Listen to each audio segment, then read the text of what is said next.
Hi again, guys. I'd like to start by just sort of apologizing about the sound quality. I am working off my computer at the moment. Hopefully that will improve as I, receive funding for this YouTube channel. It's going to get pretty big. So on the advice of a viewer, whose name should not be mentioned for privacy reasons, I've decided to follow a script. My last video showed a lack of preparation, and was rather unprofessional, so I do apologize for that.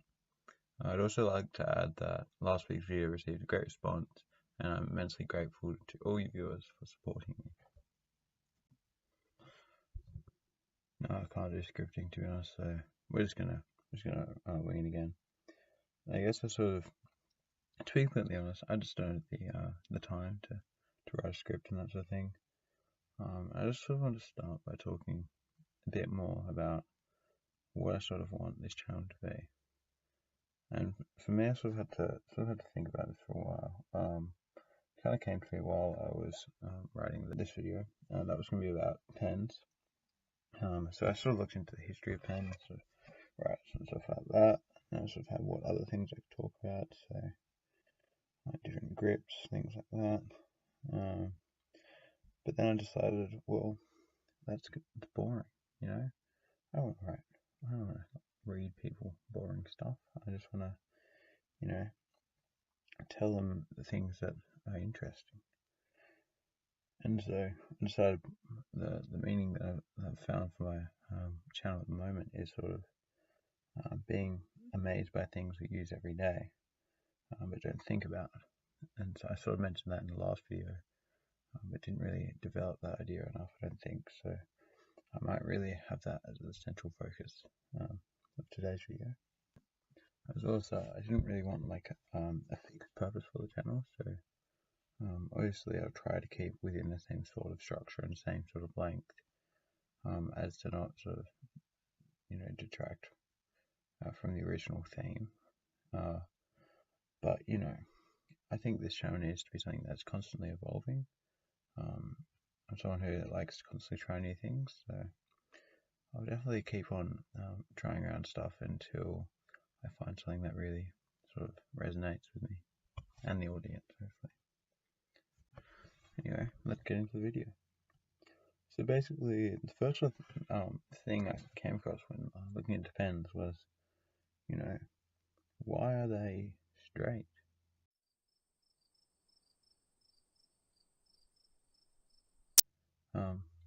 But yeah, I was thinking, well, okay, I sort of go out straight because then you can sort of have it any orientation in your hand, and you can also twirl it and stuff, which is obviously quite important. But why in modern days haven't we had some sort of device that's molded to our hands better? We certainly have the technology, even something that's attaches to your finger and you can just draw sort of thing.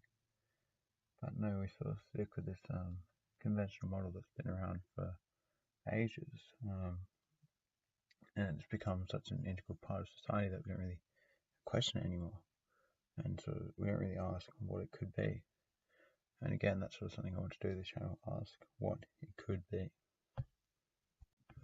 Being in the technological age, I guess the first thing that sort of came to mind was the idea of pens that interact with digital surfaces, sort of things like styluses and that sort of thing.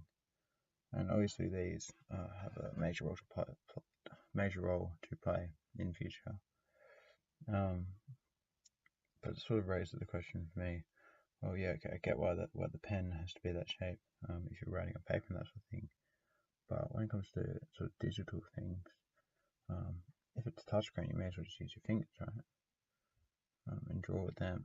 And then that sort of brought me to the understanding, well, why do we have this form of language? Why can't we change this language? But that kind of took me back to the idea that it's sort of something that's too big to change. And you sort of hear that sort of recurring thing through my videos, I think. The idea that there are some things that are sort of too big in society for us to change.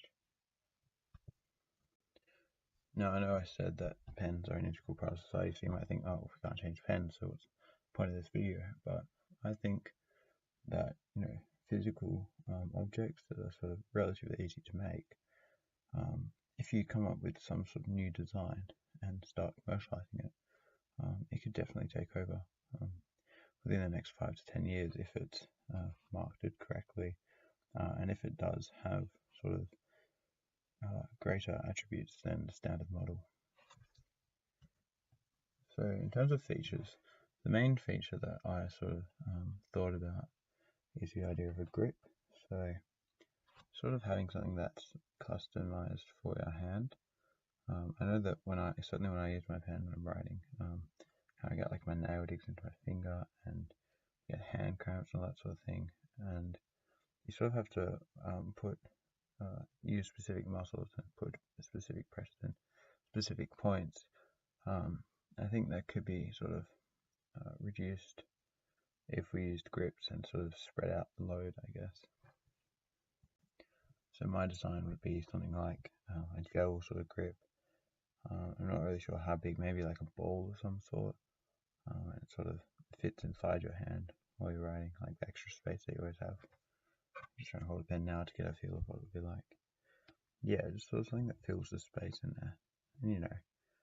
And personally I sort of have the extra 2 fingers free doing nothing, so maybe there's some way I can incorporate them.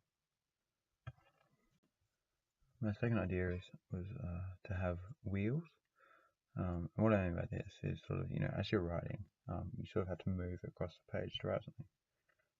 And depending on what surface you're writing on and what you're writing with, this can be quite an issue in terms of smudging, especially in exams if your hand's getting really heavy and you have to lean on the desk. It can really cause a lot of issues.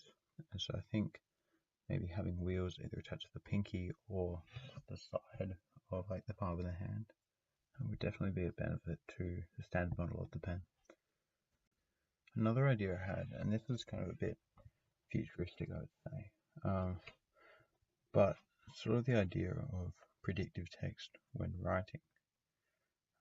So I think this is kind of already a thing. I've sort of looked on my computer, and what you can do is you can write something with the digital pen or whatever, and it'll try and predict what you're writing, and then it'll come up with suggestions. You can choose those.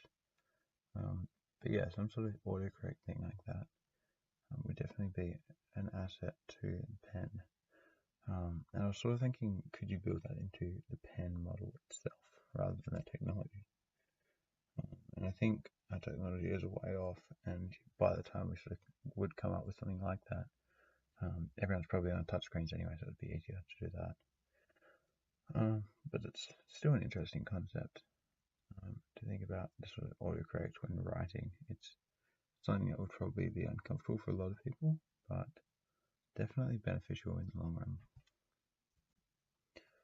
I want to start as the next point just thinking more about the different types of pen models and why we still have so many types, and what that sort of could mean. So really the most common types at the moment, we've got the ballpoint, the fountain, and what's called the rollerball.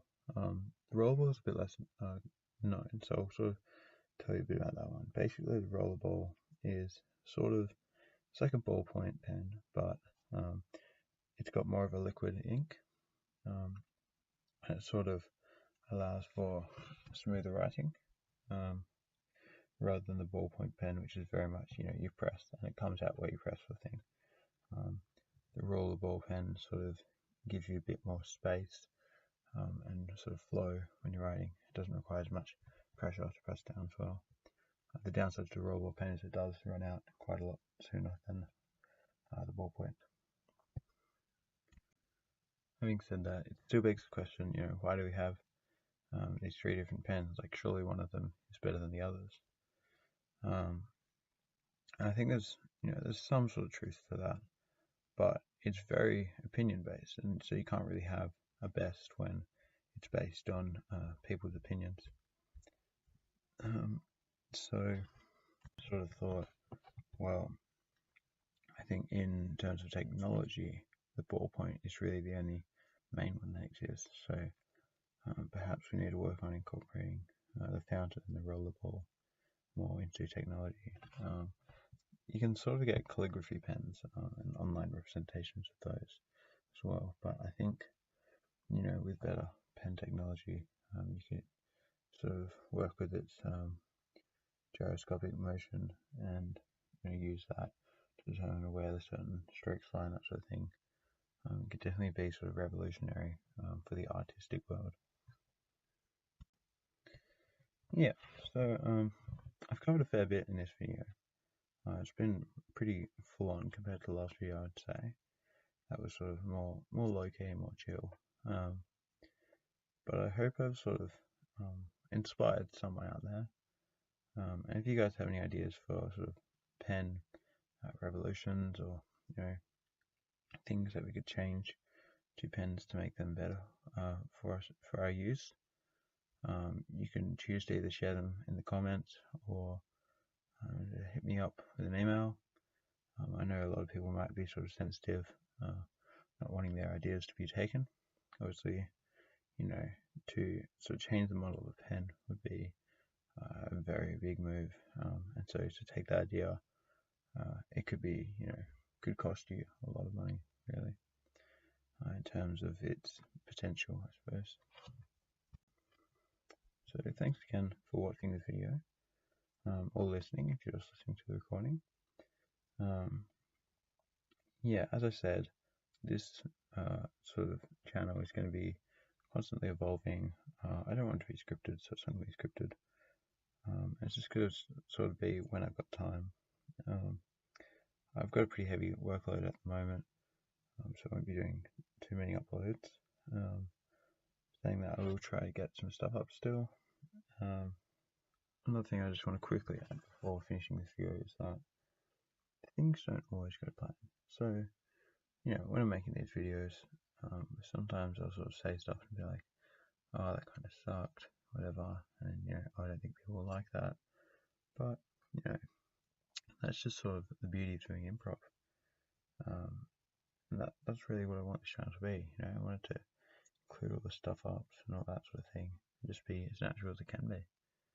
And you'll sort of see that in the maths today. If you've chosen to watch that, it's quite a struggle, I would say, but it's quite metaphoric of, you know, my attitude towards life. So yeah.